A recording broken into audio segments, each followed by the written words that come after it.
ඉතින් අපි යන්නේ හොනට් එකක් බැටරි බහලා මග හිටලා තියෙනවා. ඉතින් ඒක ගේන්න යන්න. අද තයිපෝංගල් දවසේ නිවාඩු දවසේ ඉතින් ගෑරේජ් එකත් හොඳටම බිසි වෙලා තියෙන වෙලාවෙ ඉතින් කෝල් එකක් ආවේ මග හිටලා තියෙනවා කියලා. ඉතින් අපි යනවා කිලෝමීටර් 10ක් විතර යන්න තියෙනවා. ගිහලා බලමු හොනට් එක කොහමද ස්ටාර්ට් කරගෙන අරගෙන එනවා ගෑරේජ් එකට ඇවිල්ලා හදලා දෙනවා. ඉතින් අන්න මොබයිල් සර්විස් එකක් තමයි හම්බුනේ අපිට. අපි ගිහලා බලමු මොකද වැඩේ කියලා. ඉතින් මේ තමයි බැටරි බහලා අපි කිව්වා ආවයි කියලා බයිසිකලේ. ඉතින් මේකේ බැටරිය බහලා 0 වෙලා තියෙන මෙතෙන්ට එනකොට ඉතින් ඇත්තටම බැටරි charge කරන විදිය තමයි වැදගත්ම දේ. BYD තමයි බැටරි charge කරන්න help කරන්නේ. ඉතින් මෙන්න මේ විදියට තමයි දැන් බැටරි charge කරන්නේ.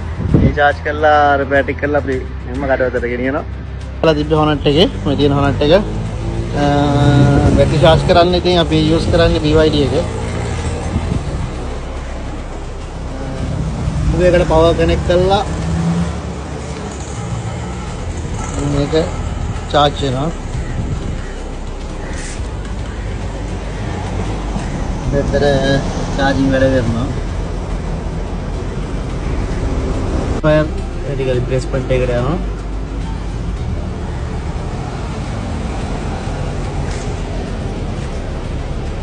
ඉතින් දැන් ස්ටාර්ට් කරලා තියෙන ගෑරේජ් එකට ගෙනියන්න පුළුවන් දවසට අපි හදාගෙන තියෙන්නේ. දැන් ඉතින් BYD උදව්වෙන් බයික් එක ස්ටාර්ට් කරලා අපි යනවා.